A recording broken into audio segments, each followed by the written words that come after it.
Okay, here we go. Stand by. 3, 2, 1, action.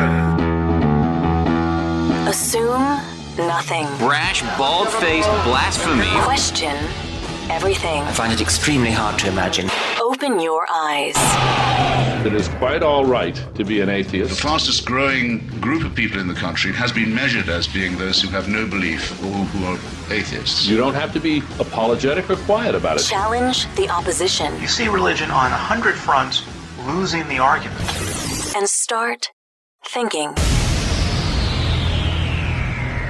This is The Thinking Atheist Worldwide. It has been brought to my attention by one of our page users who went to iTunes and was looking up podcasts under the education category that the Thinking Atheist Radio podcast is ranked at number 1 in educational podcasts on iTunes. Thank you so very, very much for listening. I posted this information just a short while ago, and somebody said, well, it's a strange category choice for you. And I had to think about that for a second, and I thought, well, actually, no, it's not remotely strange. I think it works just great. I mean, we educate people on this show every single week. We've got people like Carolyn Porco from NASA. We've got Jerry Coyne educating us about evolution and why it is true. People like Robert M. Price talking about the scriptures, the historicity of the Bible and Jesus and all that stuff. We talk about religions of all shapes and sizes, whether it's Protestant Christianity. We talk about Islam. We've interviewed ex-Muslims. We talk about everything from Scientology to Jehovah's Witnesses, to the Mormons, to New Age type stuff. Yeah, we educate. In fact, that's part of the reason that I sort of tagged it and categorized it other than in the religion category, because sometimes when you list a show, they say, well, pick a category. Well, religion we talk about, but I just don't like the idea of positioning us under religion. Probably because it plays into the accusation that atheism is a religion, which it is not. Education just seemed like a good fit, and to be at number 1, man, that's just an amazing feeling. And it's because of you, because you listen, because you support the show, because you tell your friends and family members. Thank you. Thank you for supporting this broadcast. Thank you for making it successful. And, you know, I always say what goes up must come down. We ain't going to be at number 1 forever. We may not be up there for 2 weeks. I have no idea, but I'll take it as long as we can stay there. And I'm proud of the show. Warts and all, flaws and all, I'm proud of what this podcast is, what it does, what it's become over the past 4 some years. And again, thank you for making that part of your life and for helping to be a huge, huge, huge part of its success. Just got back from San Antonio, Texas, hanging out with a bunch of beautiful people down there for our San Antonio stop on the Unholy Trinity tour. And I'm just humbled and amazed by how many people came out and were part of that day. Huge thanks to Deb and Donna and Nick and all the folks at the Freethinkers Association of Central Texas for making that happen. Coming up next week on our podcast, it's actually the audio of a presentation that I have been giving around the country called The Ultimate Question. I'm going to release the audio and the video of the speech at the same time. And it's a piece I'm really proud of. It's something I've seen audiences respond to in a lot of ways, and I've done it from coast to coast. After that, we're going to be talking to Dr. Caleb Lack about the psychology of belief, and we are going to do the suggestion box, where we open the floodgates and you can tell us what sucks about the show. The email address is podcast@thethinkingatheist.com. For part 2 of our Counter-Apologetics broadcast, we are focusing exclusively on your comments and questions to the panel. Joining me on tonight's broadcast is Matt Dillahunty and Tracy Harris of the Atheist Experience television show, and JT Eberhard of the blog What Would JT Do are in Raw, originally scheduled to be here for the second half of the Counter-Apologetics series, but we had some technical problems and he wasn't able to get through. So I will again link to his website, though, and I would encourage you to visit Aaron's YouTube page if you can sometime this week, because he has so much good information out there. So I'm going to jump right in with your permission, and we'll address whatever the listeners bring to the table this evening. Y'all set? Yep. Sounds good to me. My first email is from Will, who says this: I'm originally from the very religious state of West Virginia. I became an atheist over a year-long process of self-questioning and examination during college.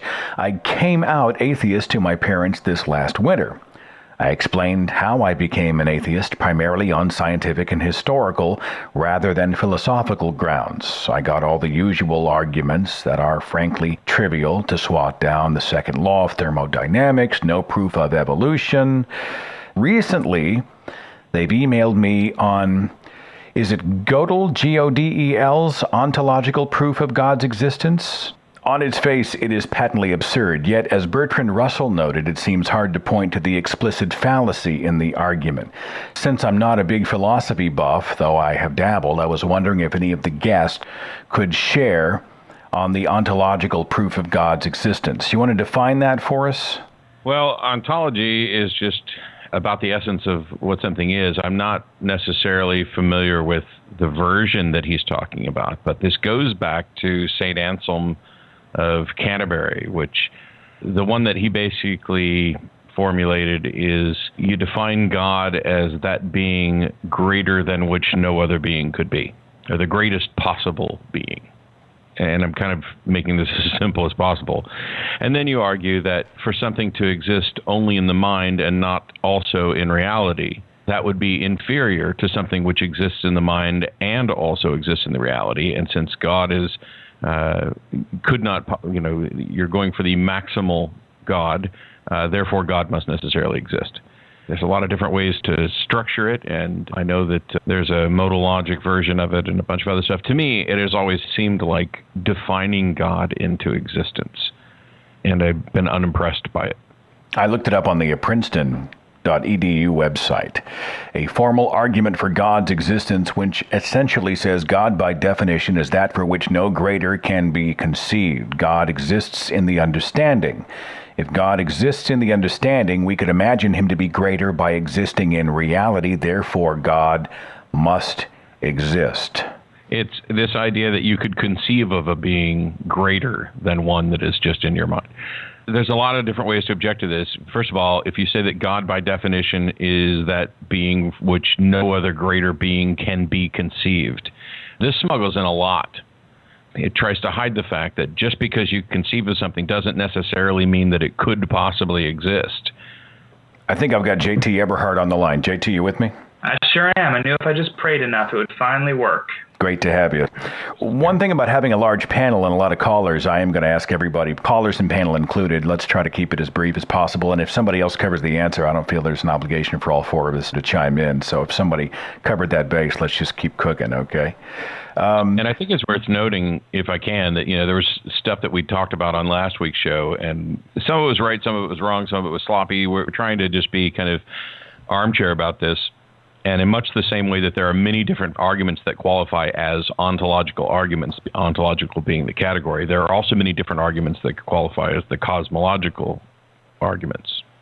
So while I presented one of them, I did the same thing for the transcendental argument. I presented one of them. There are many others. Area code 607, you're on the Thinking Atheist radio podcast. Who's this? Hey, Seth, it's John from upstate. I was just curious, this past weekend I was actually riding in a car with a very devout believer, and when we were sort of in conversation about evidence of God and whatnot, he used the sort of astral projection argument, like the near-death experience argument, like he knew somebody who died in the ambulance and they floated over their body and saw themselves in the ambulance, and then when they were resuscitated, they came back to their bodies and whatnot. How often do you guys hear that argument, and how do you normally respond to it? I hear it a fair amount of times. The way I tend to respond to it is, I've known people who have taken mushrooms or LSD and who have had similar experiences. But nobody disputes that those experiences happen in an altered mind, just to the person. You can confirm that by the people around them didn't see them floating. No one else saw this. It was just experienced by them, and we all know why. Well, in a case of when you have someone who is about to die or in the process of dying, the mind is in a very similar setup. It's getting flooded with all manner of chemicals, much of which are the same type the brain receives when you're on like a serotonin antagonist. And I don't see why nobody would question that type of experience, someone who's in an altered mind state with drugs, but they think it's a demonstration of what is really happening when they're in an altered mental state for other reasons. I mean, dying brains, why would you trust them? I don't know.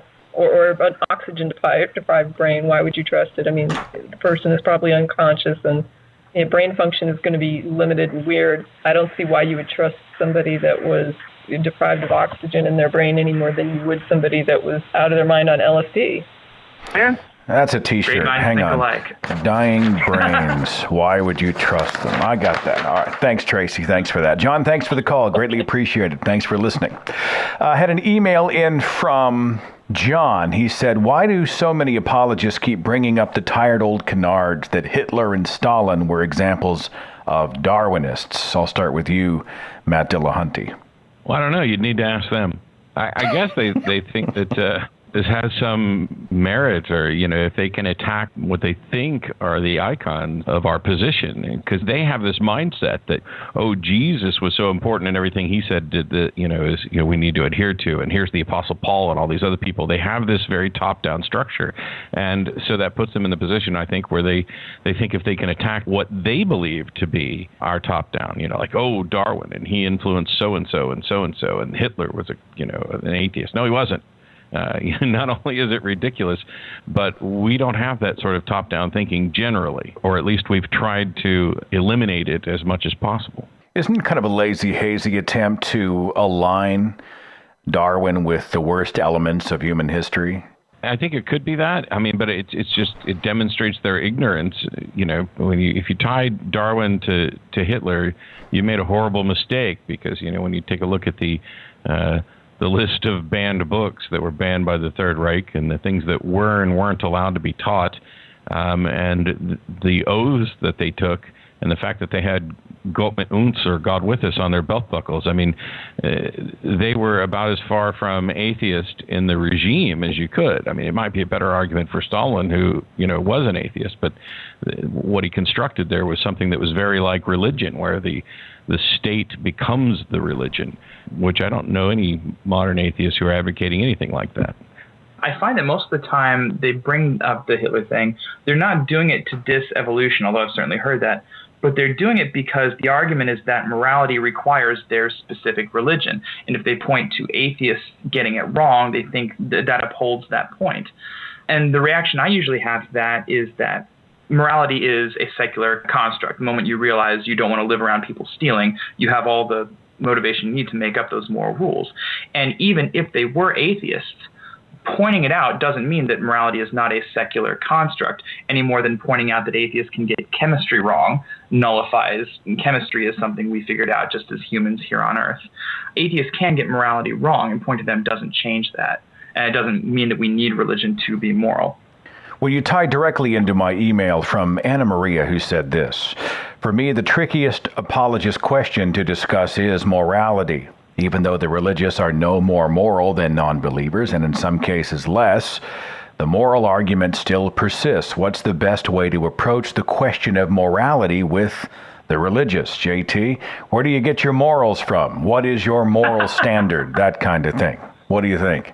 I'm going to ruin your show. You asked me that. The answer to that is usually a pretty long one, but I'll try to get it as concise as I can. Go for it. I just want to explain to those people how I get my morality as a secular person. And I want to point out to them that they already resolve questions of what they ought to do based on what they want. If they don't want to be hungry, they ought to eat food. If they want to be in better shape, they ought to exercise. Nobody denies that questions of ought are resolved by what we want everywhere else. And I try to get them to think of morality that way. What desire does morality fulfill in us? And I think it's got a pretty simple answer. We all want to be happy. We all live our lives. Every decision we make is in the interest of finding more joy and suffering less. That's why we all have jobs we hate, because we'd rather go to a job we hate than be hungry and be homeless. And once you realize that morality is about well-being for you and for everybody else, it's easy to start making up rules. I mean, it won't be perfect, but it's all the motivation we need. Oh, we don't want to live in a world where we worry about people stealing our pets. Okay, well, you shouldn't steal pets. We don't want to live in a world where people murder each other. Oh, we shouldn't murder each other. And if that fulfills the desire of well-being, then that's what morality is. And like Matt Dillahunty says in some of the debates I've done with him, if your concept of morality has no ties to well-being, I don't know what you're talking about. No, that's just obedience at that point. Tracy Harris? For me, the question becomes, what are you pointing at in reality when you describe morality? What is morality describing? And there's no requirement for an asocial animal to have moral tendencies. Moral tendencies are observed in other social species outside of humans, and in order to do that, you have to be able to identify what they are. And so we've identified them as things like compassion, things like fairness, things like equity, things like empathy. There's other things that go with it, guilt, shame, things that are sort of on the negative side that sort of keep you in line with morality. But they've evolved hand in hand with social species because that's what makes you bond, is the recognition that this other member of your specific species is the same as you, and so is deserving of unique treatment and unique bonding and unique recognition. So you have studies, for example, that show that infants can recognize other human beings well before they can recognize other animal faces and other animal forms. And this is kind of the same. If you own a dog, you can observe how your dog behaves when it runs into another dog, even if it rarely sees other dogs, right? I mean, it's going to treat that animal differently because it recognizes something inherent to itself. So we have this capacity that seems to be innate or something that comes out very early in our existence.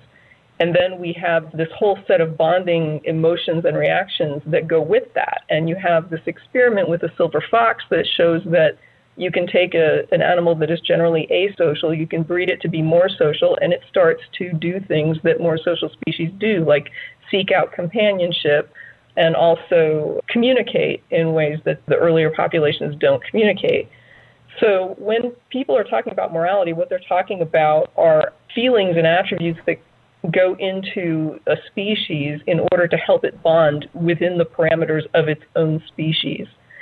This is, I think, the only reasonable description of what we're looking at in reality when we're saying, where do I get my morality?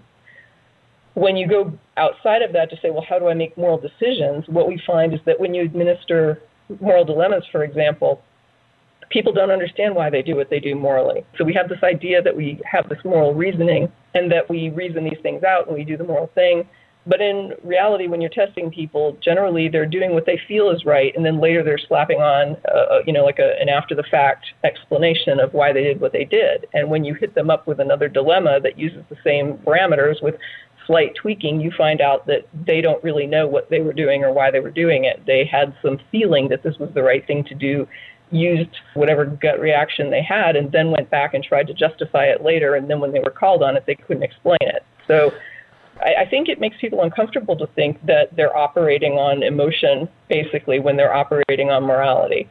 I'm not saying that it's not wise to try to understand what you're doing and to try to recognize the parameters that you're working within and to recognize the consistency. If it's not consistent, you should be questioning what's going on because you might just be being led around by emotional reactions. So I do think it's important to reason it, but it's important also to try honestly to determine whether your reasoning is not after-the-fact reasoning and that you really are thinking it through and saying, is this what I could apply across the board in all these instances, or am I simply willy-nilly saying this is what feels right here, this doesn't feel right here, I don't understand it, but I just go with it. And I think that's what most people actually do with their, quote, morality. Well, I think what normally hangs some people up is the altruistic thing, where people selflessly do something for someone else. Normally we say we help others because it benefits us. We benefit others because it benefits the species. But acts of sacrifice, often extreme sacrifice, how do you explain those in a secular model? That's often a question that gets thrown into the morality argument. Matt Dillahunty, I know you've got an opinion here. Do you want to weigh in? Well, I mean, we see altruism in other species as well. One of the things is that a lot of this has to do with what each individual values. And it may be the case that there are things that people could value more than their own life. I might value the lives of my children or family more than my own life, or I might value the ideals of my society. It may also be the case that people who take those acts the extreme acts of self-sacrifice for the benefit of others. I can't necessarily say that they've done the morally correct thing. Each of those could be situational. I'm sure there have been people who have been coerced into dying for really bad reasons, and they were convinced that it was good. I don't have a problem. I don't see where the problem is with saying, hey, look, there are people who sacrifice themselves and do all sorts of things that they don't seem to benefit from. How do you know they don't benefit?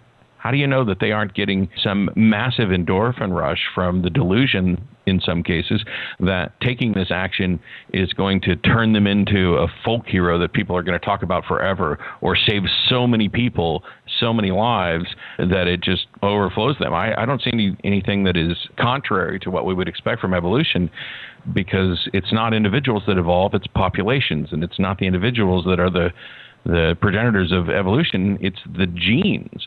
And it may be the case that these individuals have always existed, that it's beneficial to all of us if there are some segment of the population who will gladly throw their life away for everybody else. Maybe that's how they got here. Area code 916. You're on the Thinking Atheist radio podcast. Who's this? This is Bryce from Utah. Thanks for calling. Thanks for waiting on us. What do you have for the panel tonight? I just wanted to add something, because a lot of these arguments seem to be really abstract versions of what people really want, because whether or not someone has good evidence or bad evidence, they think that they have good evidence for what they believe in. That's why you get all these issues like ontological or cosmological arguments for God and all this other stuff. But what it really boils down to is that good logic should be able to discern truth, right?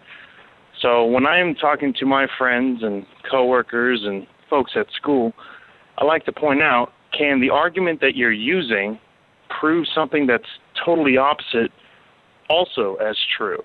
Like keeping it at bare bones, and that usually works. But now, do you see any problems with that? And it's been powerful for me, but do you see it as powerful?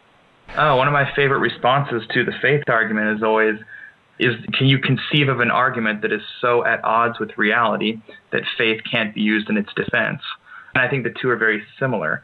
And yeah, I think they work for getting people to realize that faith is a bad defense. If it can defend even the multitude of things we can think of that are untrue, why should it be the best defense we have for the most relevant truth in all of existence?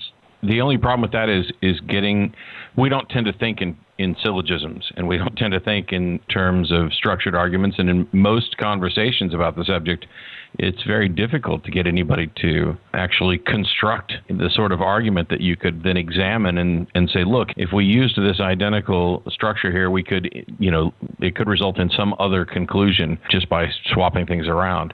I think it's great in those instances where it works, and I think JT gave a prime example when people make an appeal to faith.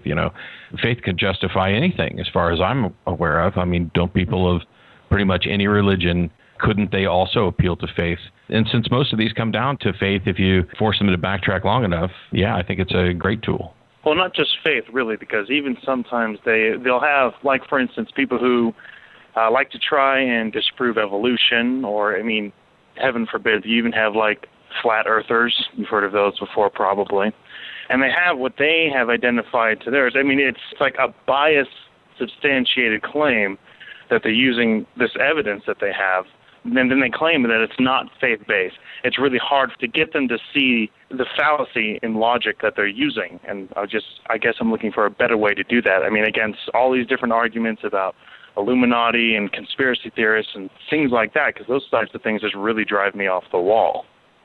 You say they think or assert that they're already using logic, so if you try to bring logic to the table, a logical argument to them, they're already shut down because they already believe that's the ground they're standing on? Kind of. They think that the evidence that they have is just as good as any sort of evidence. Well, how is that not addressed by presentation of better evidence? I think a lot of it is just biased. Like I was talking to a friend of mine, and he was trying to convince me about a conspiracy theory of his, and I asked him the question, what would you do if I brought incontrovertible evidence that you were wrong? He's like, well, I don't think such evidence exists. I'm like, but what if? And it really bothered him to think that he could be wrong about that. And I pointed out, see, that's your own bias wanting this evidence to be good evidence. And this was after like 3 hours of talking about something that I found really kind of trivial. Yeah, it's one of those things where when we're talking about this particular subject, I mean, it'd be better if you had more specifics because every situation is going to be slightly different. But you have to move away from whatever the specifics that they're presenting and take a step back to talk about standards of evidence, to talk about burden of proof, and get them to start from the beginning and say, okay, let's say I have no position on this, and then let them start moving towards their position, and then pause at the very first point of objection, whether they've asserted something that can't be demonstrated or they've made a connection here which might seem reasonable. One of the things about conspiracy theories is that they take disparate facts, so there's truth in there, and they weave together a story that seems compelling if that information that you're presented with is all of the information that you have, and if you don't spend a great deal of time trying to falsify it. And if the idea is unfalsifiable and the argument that they've constructed is unfalsifiable, then they cannot be justified in believing it. I do appreciate the call, my friend. Thanks for being a part of the show. Greatly appreciate it. Thank you. Have a good day. Area code 646. You're on the Thinking Atheist radio podcast. Who's this? Yes, hi, this is Eric. Thanks for calling the show. Do you have a question or comment for tonight's panel? Yes, I'm afraid, given your guest, it's going to be an unpopular question, but what I really wanted to do is get some feedback as to whether people sincerely think that counter-apologetics is the right way to go about making people lose their faith. What's the alternative? Well, I'm sure you're aware of Peter Boghossian's book, Manual for Creating Atheists, and his thesis seems to be that by arguing with people, you're more likely to entrench them deeper in their own position, and it's much more productive to try to change the patterns of thought that have led them to bad conclusions in the first place. Which is something I wholeheartedly agree with, and that is, I would argue, the point of counter-apologetics. Pete and I have spoken about this. I've read his book. We don't necessarily agree on every little aspect of it. I don't know what you think counter-apologetics is, but exposing the problems in argument, as I just finished saying with the last caller, you sometimes have to take a step back from the specifics of what you're discussing and talk about the nature of evidence and the burden of proof. I know that Tracy and I are both huge proponents of the Socratic method of asking questions and helping lead them there, but it's all part of the same thing. Yeah, well, I really think there is a difference between what I see you folks doing and what I understand Dr. Boghossian to be advocating. Which is weird since he references us in the book. Okay. Well, then... What's the difference? No. I'm missing the difference. Well, on one hand, you have explaining why arguing that a specific position is correct, and on the other hand, you have someone trying to identify patterns of thinking that are defective. The Socratic method is essentially a form of counter-apologetics. You realize he is engaging someone who has a position that he believes is a fallacy or is flawed, and he is countering that. Now, whether he uses the Socratic method or not, he's engaging in a form of counter-apologetics, no? Well, again, I feel like on one hand you are saying why you are right, which might have the effect, as Boghossian seems to suggest, that the person will become more entrenched in his preconceived ideas. On the other hand, you have the idea of identifying the processes in his mind that have led him to think incorrect things. I don't see the distinction. I've been doing this for 10 years. I have an email inbox full of people. Everywhere I go, there are people who've been freed from religious belief because of what we're doing. The methods that I've used, I don't know. Pete didn't seem to object to them when we talked. Didn't even seem to think it was different. Referenced us in the book. The fact that some people may become more entrenched doesn't mean that all will. And until somebody demonstrates with some evidence to counter the existing evidence that I have, that there's some better way, or that I'm somehow being harmful or doing something wrong, I have no choice but to keep doing what's been effective so far. The fact that there may be multiple different ways out of a position is trivial because people believe things for different reasons, they are convinced for different reasons, and they are going to change their mind for different reasons. So, I mean, getting back to kind of the original seeming objection, which is, don't you think this does harm? No, I think that what I'm advocating, which I don't see as different from, or not significantly different from what Boghossian's advocating, it works. Unless I'm missing something, this really starts to feel a lot more like tone policing again. Tracy Harris? I noticed when the caller asked the question, what he said was, do you think this is the, quote, right way to go about it? And that, stuck with me immediately. Just the phrasing of it was weird. The right way to go about changing somebody's mind if they're wrong is whatever is effective. Right? I mean, whatever is effective as long as you're not hurting the person. And when what Matt is saying is we get letters all the time from people saying that we changed their minds. And I know I was argued out of my beliefs as a religious person, so I know it works on me. I know it worked on other people. Now, if somebody wants to say, is it possible it doesn't work on everybody, I would say not only do I think that's true, but I know that's true because when we get callers on the show, and that was the other thing, the example the caller gave was meeting someone on the street. Well, I'm engaging people on the phone, and we have an audience, right? So when I engage the people on the phone, I think, Matt can correct me if I'm wrong, but I think I have yet to hear somebody say that they called the show as a theist and then they're not a theist anymore, right? I've heard people say we've changed their mind about other things, but I've never heard somebody say, I was a theist when I called, I did a phone call with you, and then I went away, thought about it, and you know what, I'm an atheist now. Not over the course of a single phone call. What we do get, though, are loads of letters from people that observe us talking to the person on the phone whose minds are changed. And I think, personally, my thought is that part of the reason for that is that when the person is engaged on the phone, they do get defensive and entrenched. They will back themselves into all kinds of holes and up against all kinds of walls, and they will not admit they're wrong. But this is an illustration to the people watching. When they're seeing this, they see it. The person who's acting defensive doesn't see it because they're too busy being defensive, but the audience sees it. And when someone agrees with their position and then they see the person behaving in such an embarrassing and shameful way and not arguing honestly, they start looking at themselves and say, wow, do I have any better reasons? And since they're not the ones in the line of fire, they don't feel defensive and frightened by anything. And they go on to then say, I was able to think about it and I went back and you know what, I think you're right. And those are the people that end up saying, I started watching your show, I didn't like it, and the more I watched it, the more I realized I was wrong. I do appreciate the call. Thank you so very much for being a part of the show. Next up on the email list, Melissa said, I've been debating online with creationists nearly every day in chats. One apologetic trick I've come across is the assertion that atheism is somehow a religion. You guys want to talk about that? Oh, come on. This is just another religion. You're just another religious group. You act religious. What's your response? Tracy has the best response. Yeah, well, I mean, I don't know what Matt's expecting me to say, but I mean, I'm not an anthropologist, but I took quite a lot of anthropology for my degree. And religion is tied to religious practice, generally to cosmological beliefs.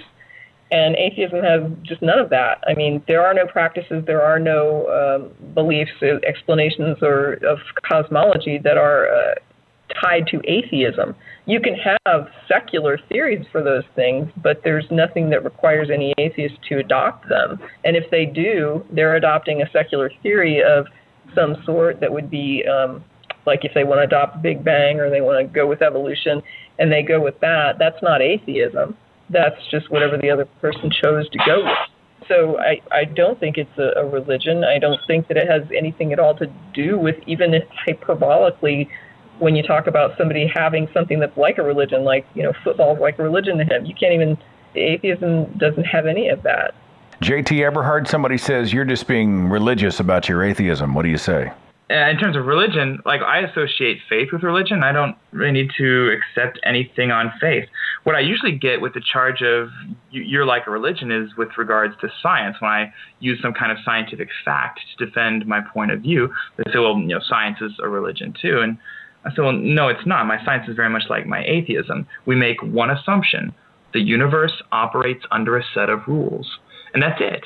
And if it's true, we should be able to test it, and we do. Every time we put our hand on the doorknob and it doesn't go straight through, every time scientists hurl a satellite at the edge of the solar system and hit our target, we're testing that assumption. And with every test, it's been confirmed true. And after long enough, it just stops being an assumption and a way we can just count on the universe to work. And even religious people think this way.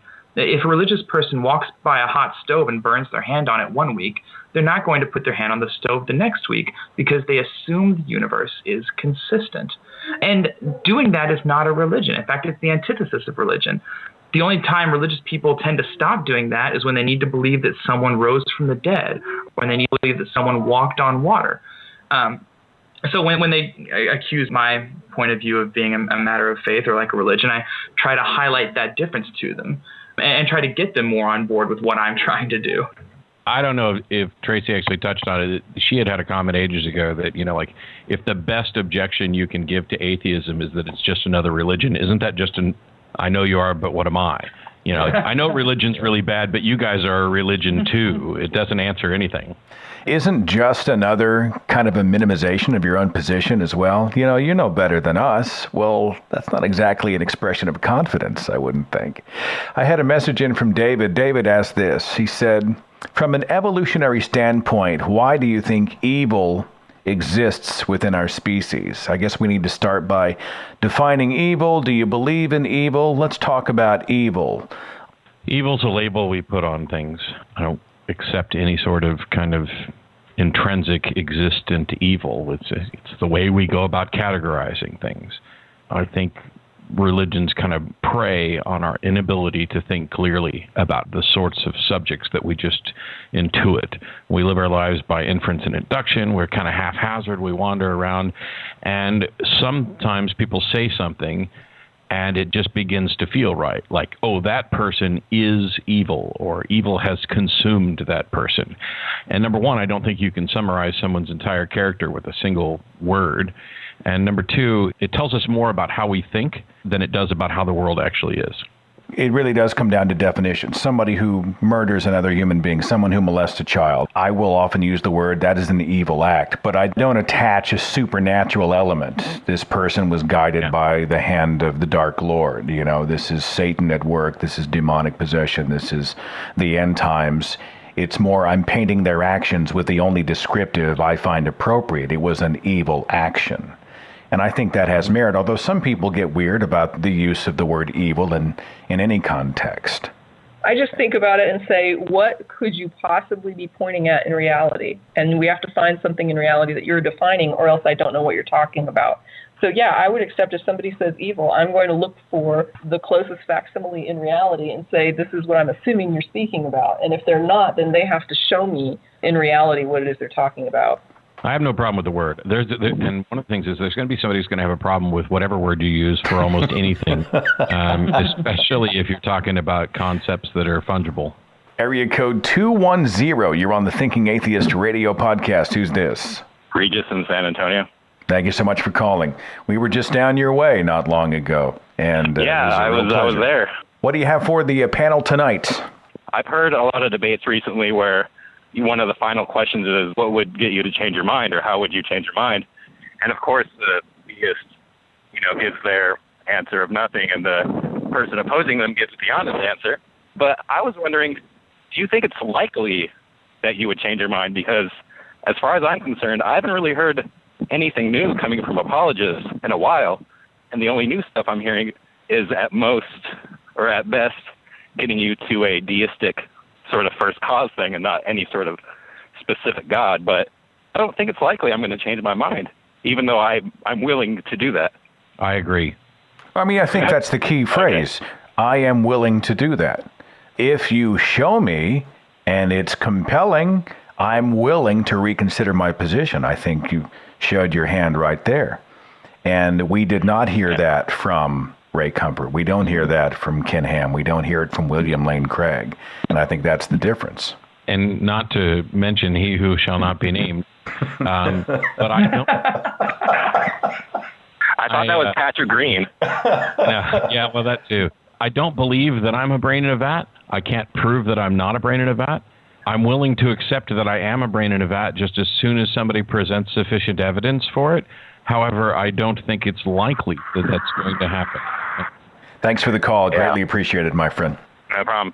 I got to ask this question because it comes up at parties. All right? Let's say we're all a brain in a vat. We're all in the matrix, right? We become aware we are cipher in the matrix, and we're being given the opportunity to have absolute bliss, a steak dinner every night. You can be rich, you can have all that stuff, and all you have to do is let us plug you back in. Or you can remain unplugged and you can eat oatmeal out of a tin cup and wear rags and be miserable. What would you do? Would you go back or would you stay? Matt Dillahunty. I don't know, because there's a part of me that would say, okay, you opt for what would seem to be the better life. And since I could view this as I am my brain, if that was the case, then the better life might be this, delusional rich world, because it feels real. This is so hypothetical, it's weird. But I care enough about truth that I think I would opt to stay outside and look for a way to fix things and then experience the blissful world on occasion, I guess. I don't know. Like a timeshare matrix. Hey, look, can I just do this on weekends and maybe on Friday nights for a while? We're already convinced, we've talked about this with regard to Star Trek, if we invent a holodeck and it's deceptive, and we know that, for example, people have had sex in the holodeck and stuff. If humankind ever invents a holodeck or a way to jack in to the matrix, civilization is going to end. I mean, nobody's going to do anything else. J.T. Eberhard, would you go or would you stay? This is okay. If we're talking about this literally, like literally the Matrix, I stay because my conscience wouldn't allow me. I know my conscience would be erased after I forget, but my conscience at the time would just be too heavy. Like I would want to stay and create a better world for everyone, and not just delude myself. If you're talking the metaphor of let us plug you back into Christianity, I would first have to be sure of, can they really offer me what they say they're offering me? Which obviously they can't. They talk about all these things that Christianity make your life better, and it just objectively doesn't. So in that case, I would definitely say no, because, they can't sell me what they're pandering. Tracy Harris? I agree with JT in that I don't see it as analogous to the religious question, because religion doesn't offer that. It offers you like constant concern over whether or not you're going to go to hell and hoping that you never make a misstep. And I mean, it's not the rose, the rosy path that it's painted. It's not like the Matrix. That's not a fair comparison. But if we're asking about the Matrix, I know that I would be a no-win situation for me, because if I went into the Matrix, I mean, am I assuming that I'm going to know that I'm in the Matrix? I don't know. Would they wipe your memory or not? That's going to constantly bug me, that I know it's not real. But if I'm outside the Matrix, I'm going to be regretting every day that I eat oatmeal. So I should be able to... There's one other aspect to the question that I think only makes sense if you're talking about the movie and having experienced it in that context, is at the moment that I'm released from the Matrix to discover that my entire life has been a delusion, I'm still in this state where everybody I've ever known, everybody I've ever loved, everything I've ever experienced, the bulk of my life is still in that box. And that's a powerful motivator to go back in there, Do you go off on your own, with a handful of people that you've just met into a world that's terrible, leaving behind everybody you've loved? I assumed if I went back into the Matrix, they would give me better friends and better family. Screw you, Matt Dillahunty. You're out of here. My problem would be this. Look, they're telling me you can go back. The whole time I feel like I'm being used. That would be the hard part. Some big brother cat is telling me that he's pulling the purse strings, and it would become for me almost a point of principle. But it would be so hard to say no. Look, you can go back. You got one life anyway. We'll plug you in. We'll make you look good, feel good. We'll give you tons of this, tons of that. We'll wipe your memory so you don't know the difference. If they offer that option, it'd be a tough choice. It really would be. Do you remember the Star Trek episode where the original with Captain Pike, where he's like in the, completely mangled and he can live on the alien planet in the zoo, but he gets to have the beautiful girlfriend and he gets to be all handsome and young and viable? Yeah. And he opted to go back, right? I mean, he was just like, my life is garbage right now, and I would rather live in the cage. The comment sections are going to have a field day with this one. Next up in my email inbox is a question about free will, which is quite often a fallback position when we talk about why God doesn't do a better job of manifesting himself or proving himself. They say, well, free will, it's almost a reflex. And I know that all of you have addressed free will. Let me start this time with J.T. Eberhard. Do you want to talk about free will and kind of address the charge that, well, the reason everything is so screwed up is because God wants us to have a choice? Right. Anytime you point out that God tolerates or even causes suffering, the response is free will. God hates the suffering, but he gave us free will, and sometimes we screw each other over. A couple things to point out. The first one is things like hurricanes, earthquakes, things that kill indiscriminately and kill Christians. This has nothing to do with human beings' free will. This is just God being an asshole, right? The other thing to point out is we don't need every option in order to have free will. For instance, Seth, if I took you to a skyscraper and asked you to jump over it, you couldn't do it. Like, that's just an option you do not have. But your free will isn't impacted by not having all of the options, right? Free will just means you get to choose amongst the options you have. So when they talk about how, God could prove to us that he exists, but he respects our free will, it doesn't jive with me, because he could give us irrefutable proof of his existence, and we would still have all these other choices. Like, we would still have free will. And what's more, I don't understand how knowing God is there would impact our free will. It's like, I know the police are there, but I can still choose to disobey the law, right?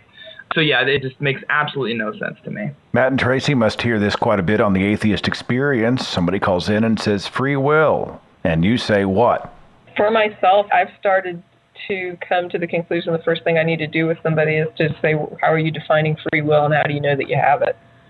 And that there's just too many people using too many concepts in that arena anymore. I can no longer come at it with a preconceived idea of what they mean.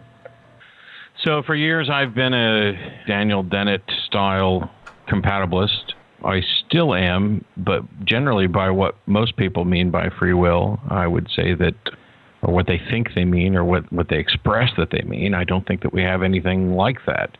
I just kind of go with Dennett's answer of the freest will worth wanting. The discussions on this, it's nothing that we're going to solve on this show, but I kind of wonder, what's the point?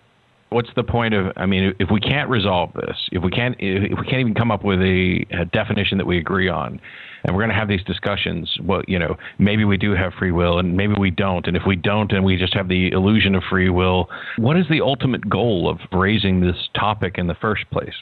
Is it just to say we need people to be acting of their own volition in order to hold them accountable for their actions? You can do that whether they actually have free will or not. All you need is to be able to identify that here's a thinking agent that took this action. It doesn't matter if this action was the result of purely deterministic factors and they couldn't have possibly done anything else. You still have to prevent that agent.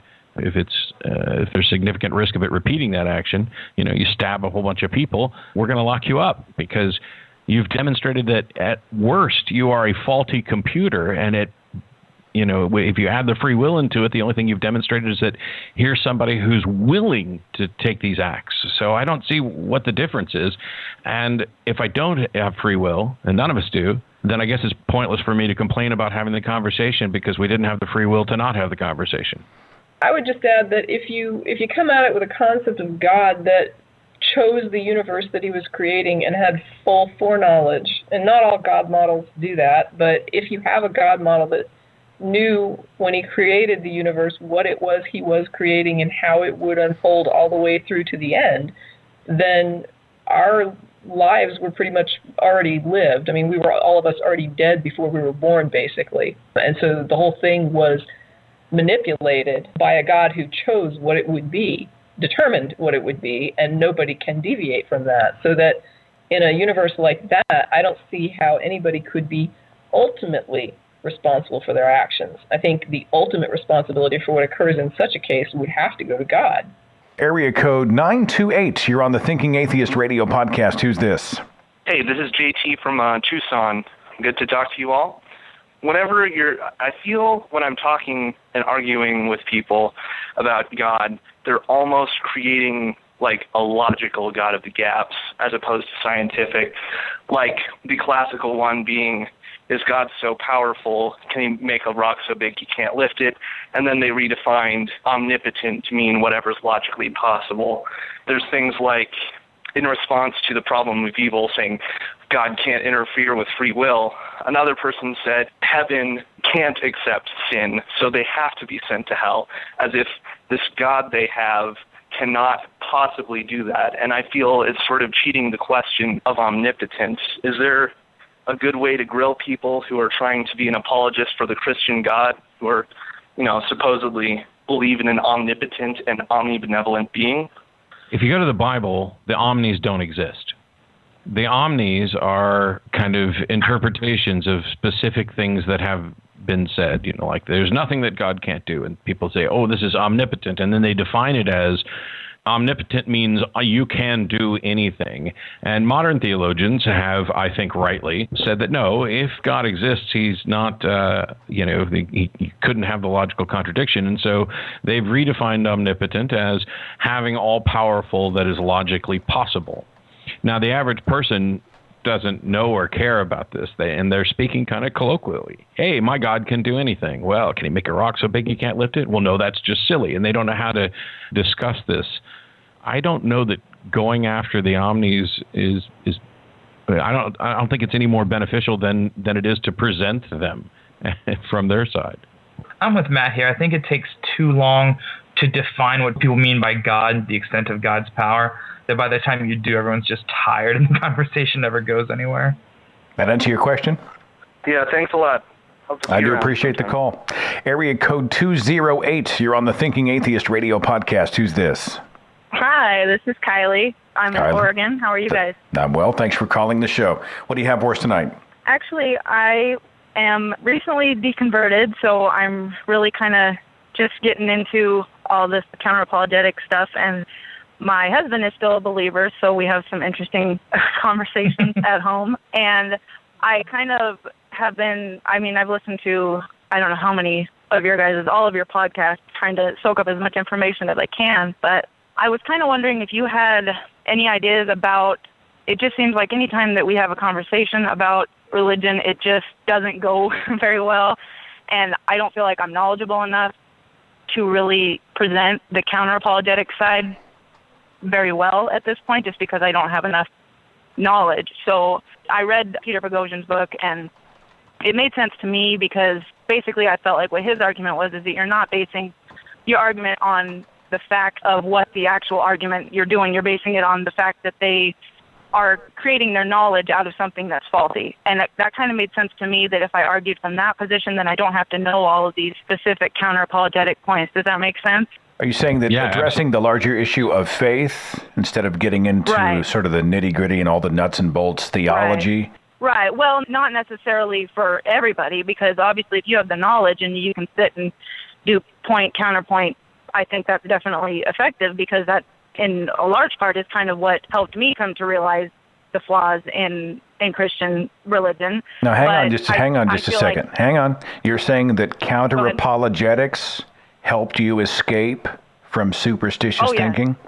I just want that on the record for everybody. I was going to say that. I was going to say that in response to what the other caller was saying, is that I absolutely am the opposite of what he was saying, because I was born and raised a Christian. I'm 33 years old and just recently deconverted, just from having a couple conversations with my brother who deconverted, and then he said, oh, go look at these different sites, and one of them was yours, Seth, and it was like a domino effect. It was like, oh, holy crap, this doesn't make any sense anymore. If you want to still cling to the idea that you're a rational, reasonable person, you can't keep putting this stuff up as if it makes any sense. So it definitely was, the counter-apologetics was very helpful for me. I just don't feel like I'm personally able to argue that side yet.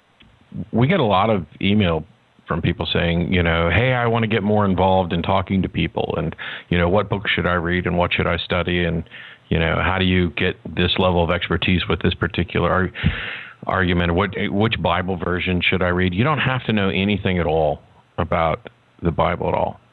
I gave a talk not too long ago where I talked about the secrets, if there are any. The number one secret is to actually care about people and the people that you're talking to, and to be willing to have a conversation. You need to understand that they believe something that you don't believe.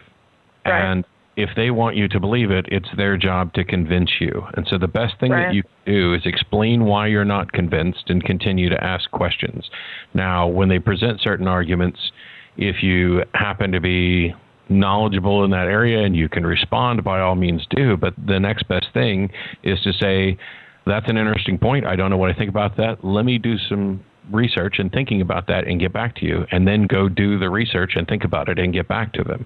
And if that means reaching out to somebody else who knows, too many times, I mean, our show, it's a call-in show, and it's a little bit more combative. When I have conversations out in public with people, it doesn't go the same way the show does. When I have a formal debate with somebody, it generally doesn't take the same path that the show takes. And it would be nice if, first of all, my skepticism is much more important to me than my atheism, the ability to think critically, because I'm not invested in the idea that there is no God. My investment is in this idea that I want to believe as many true things and as few false things as possible, something which you can get on a T-shirt at Compass 123. But because I care about that, when I feel that I was lied to for many years, and when I see the harm done by religion, of course, I'm going to get, riled up on occasion, and I think rightfully so. If you're not outraged by some of the things that are done in the name of religion, you're just not paying attention. But the overwhelming majority of believers don't necessarily fall into any of those categories. These are people who they have some belief for some reason or other. They're probably not sure what they believe exactly. They're probably not sure why. And just pointing out to them that you're not convinced, and that you don't find the same information convincing, and that maybe we should take a step back and figure out what should convince us. What standards of evidence? How can we go about testing this? Similar to some of the things we talked about earlier, is often a much better spot to start. But don't ever take a conversation too far beyond the comfort level of either of you. You have to sometimes get some people out of their comfort zone. But if they get too uncomfortable, you might be, you might be pushing too hard. And if you're no longer comfortable, you have no obligation to keep talking about it. You could just say, hey, let's take a time out and think about it and come back to it some other time, or never.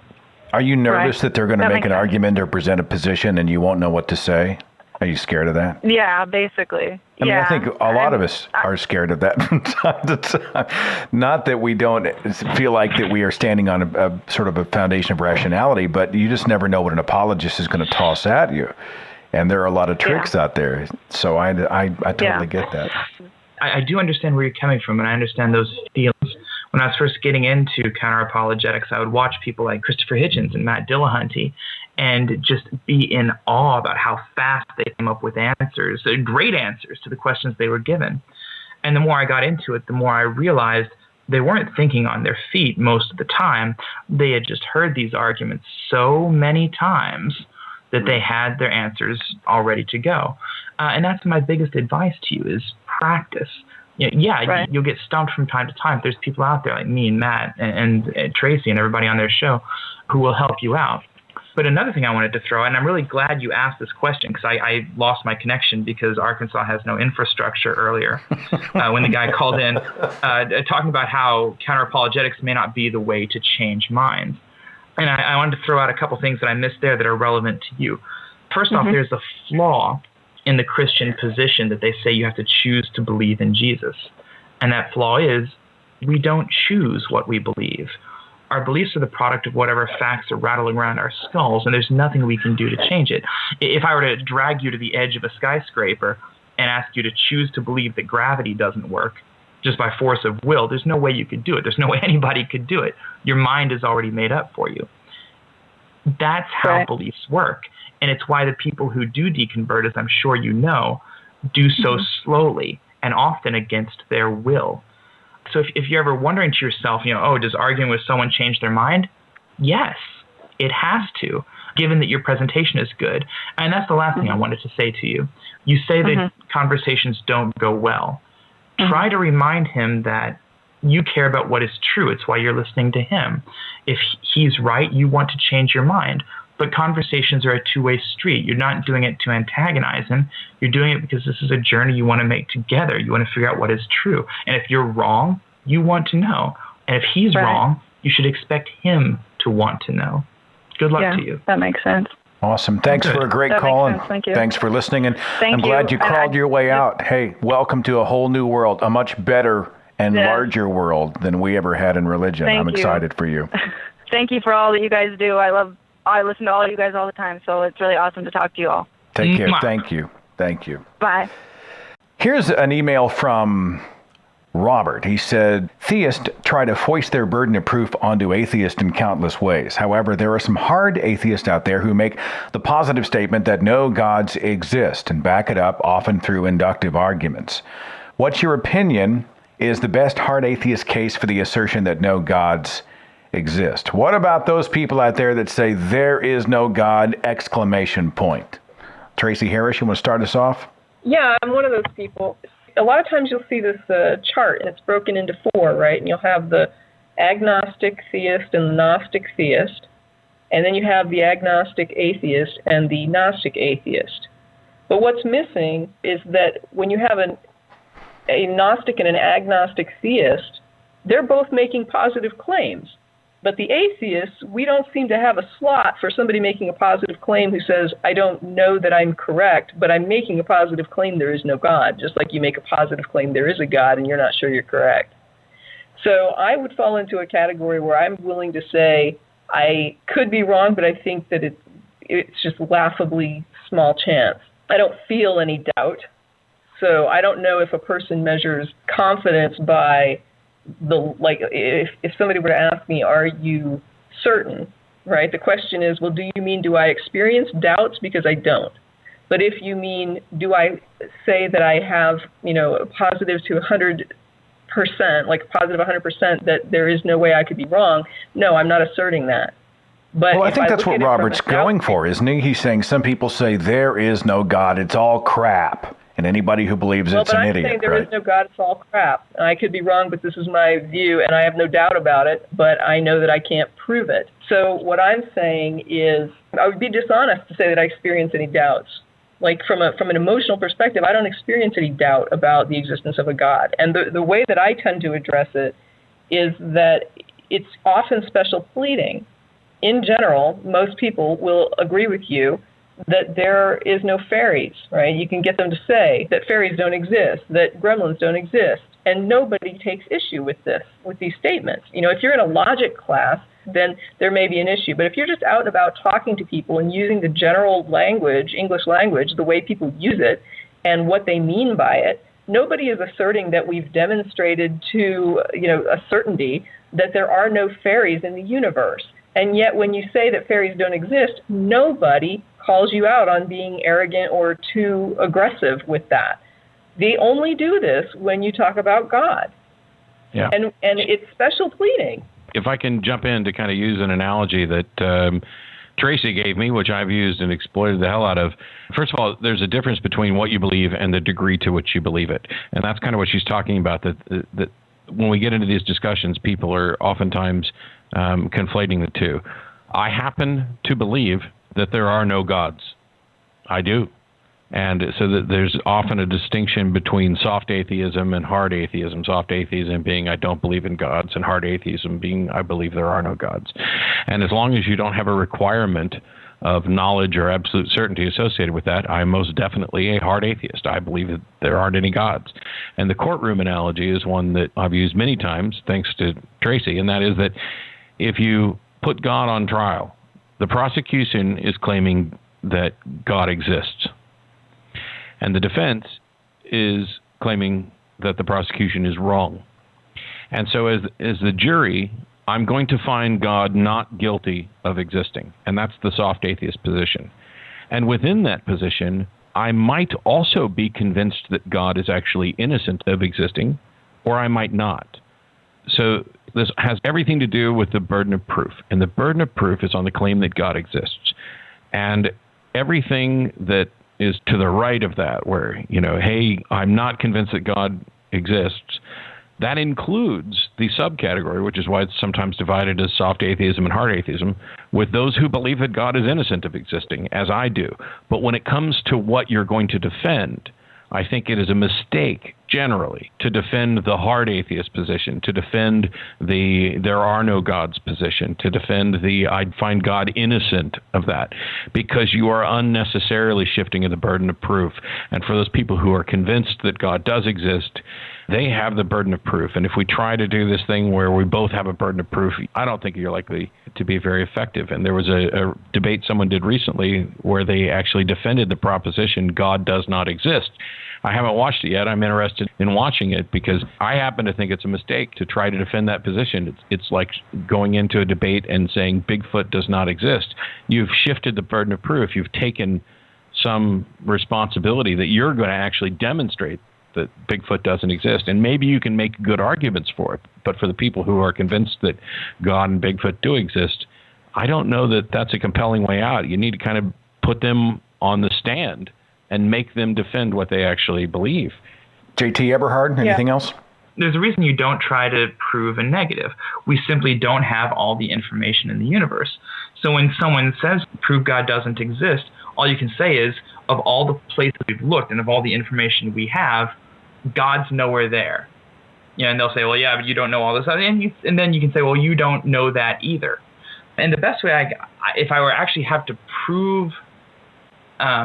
Well, let's look at it this way. When they say prove God doesn't exist, usually what I say to them is, I think you're a thief and you should stop stealing things. It's wrong. It's shitty. Stop doing it.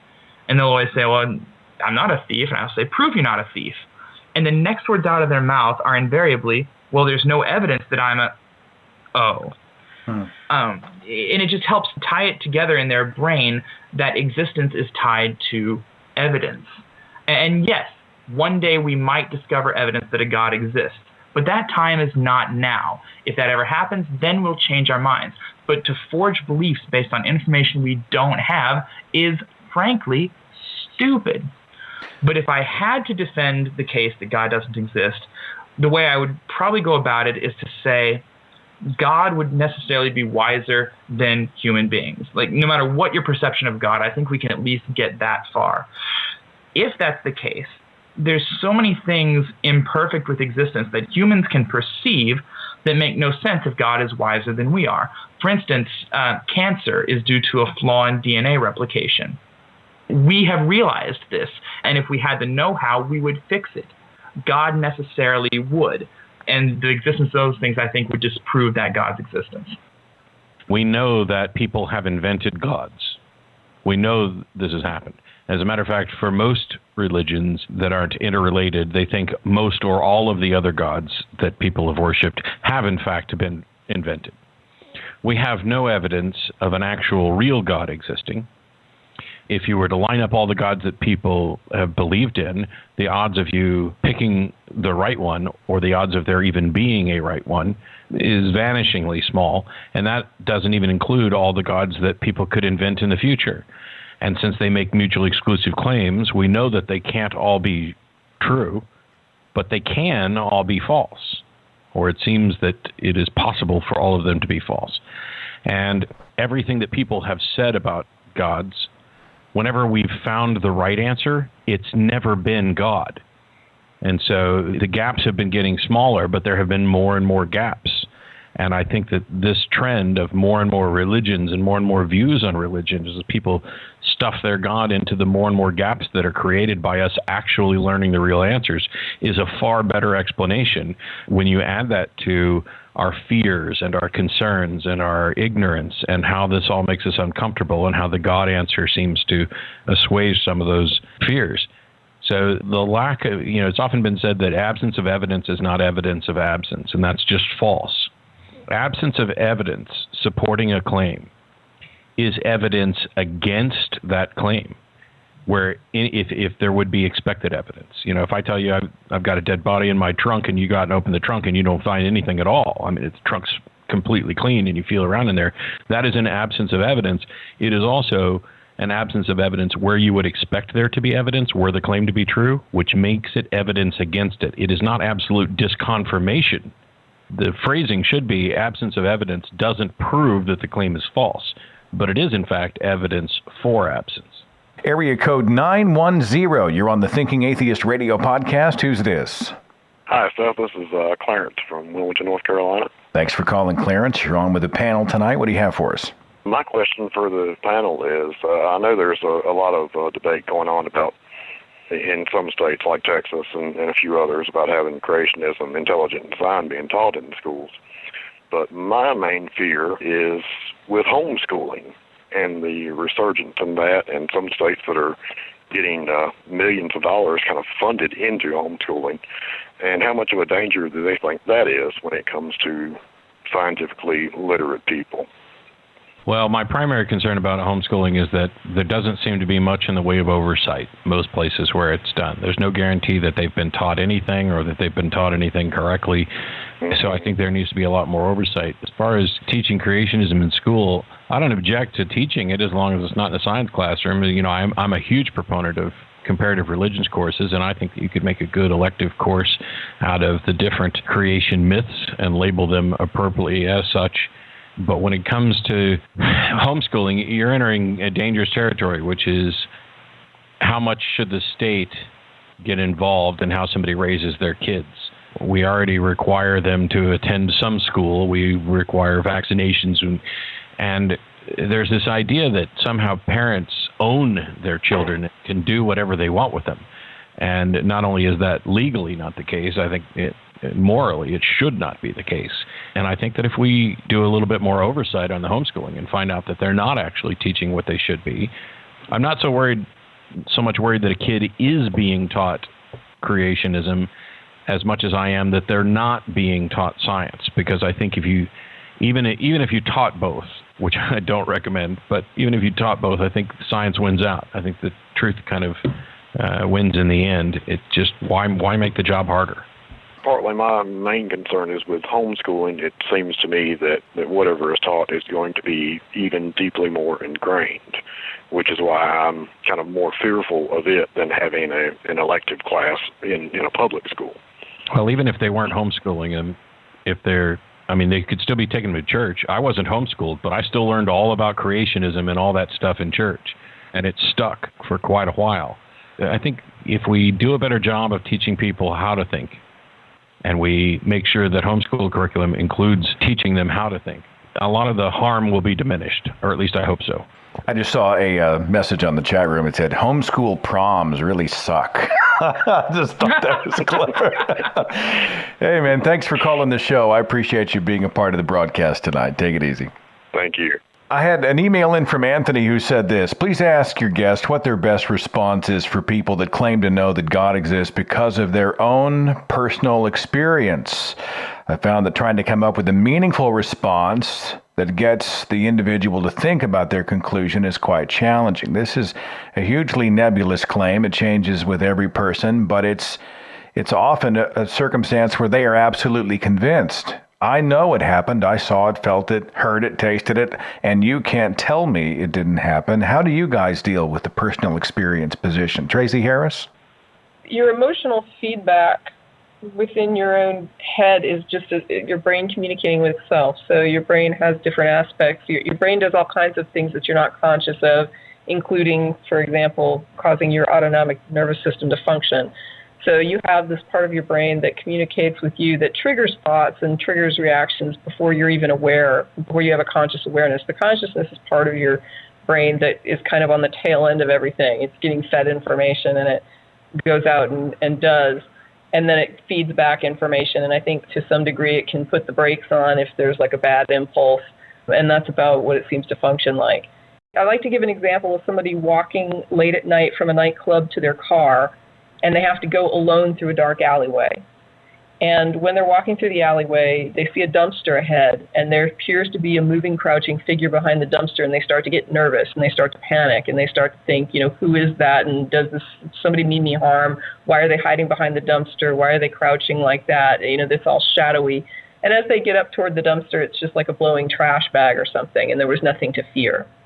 The perception of fear was based on the brain's misinterpretation of the situation. So the reaction was a reaction to a situation that wasn't even occurring. The fear was unnecessary. It's like your light going on in your car, your emergency light, and then you figure out that, oh, I have a faulty light. There's nothing really wrong with the car. There was no danger in the situation, but your brain reacted with fear and gave you a heightened awareness of what was going on, made you scared, made you ready to run. And none of that was necessary because there was nobody meaning to do you harm behind the dumpster. It was just a bag. When people say that they're willing to put this sort of I can't be wrong in my perceptions of what occurs and I can't be wrong in my interpretations of what I experience, I really don't understand where they get that level of confidence in their own perceptions. Like, I don't know where that comes from, especially if I was perceiving things like hearing God talk to me or believing that the creator of the universe is sending me messages. It's just like, really, that parking space, like right in front of the store, is God giving you the fist bump? It's not just you got a parking space. I mean, your perceptions are that solid. Like, and if you don't go and check to see what's behind the dumpster, how can you ever really know that what you thought you saw was what you thought you saw? J.T. Eberhard, I had a personal experience, and I just know it was true. What do you think? Snap out of it, man. Snap out of it. No, that'd be a terrible response. Yeah.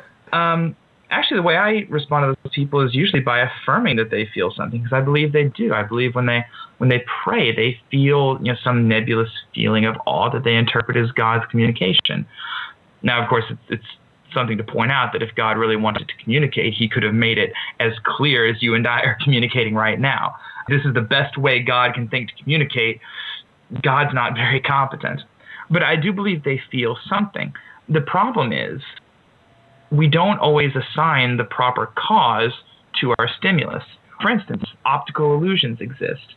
This is proof that the stimulus you're getting into your brain is not always interpreted as what it should be. I actually used to wear 2 rubber bands around my wrist because I'm a magician. And when people use this argument that I've experienced God, I would take off the 2 rubber bands and pull one through the other. Now, of course, it's a magic trick. And they would acknowledge that it's a magic trick. And I would say to them, you just saw this supernatural thing happen, but you assume that there's a natural explanation that you just don't know. Why then, when you pray, do you assume it's a supernatural explanation and not a natural explanation that you just don't know? Why is this nebulous feeling you get when you pray not just what naturally happens in the brain when we think someone's in the room with us or when we're talking to a superior being?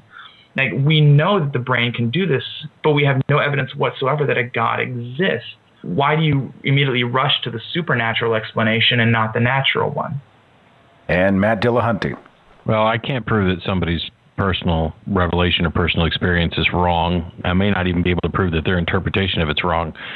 I can't even say it's impossible that they have a sound, rational justification. They might. The question that I would ask them is, okay, so you've got a personal revelation and you're convinced that that revelation serves as a justification for your belief. Should anyone else be convinced on the basis of your revelation? Generally, nobody thinks this. I mean, David Hume taught us that revelation is necessarily first person, and to everyone else it's hearsay.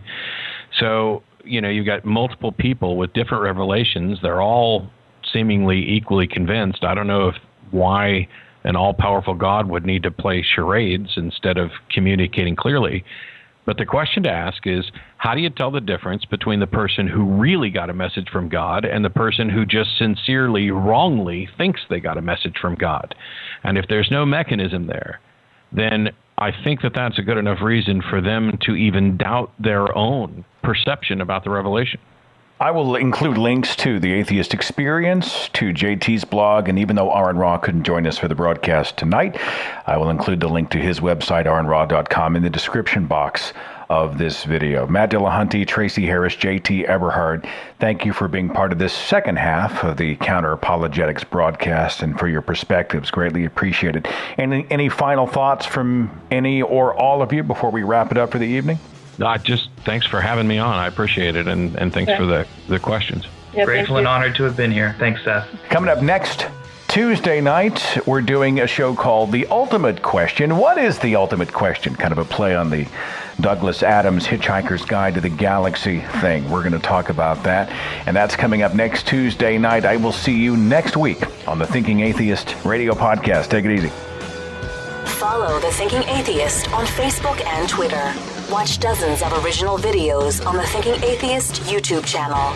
And visit our website for resources, links, contact information, the editor's blog, and more. thethinkingatheist.com.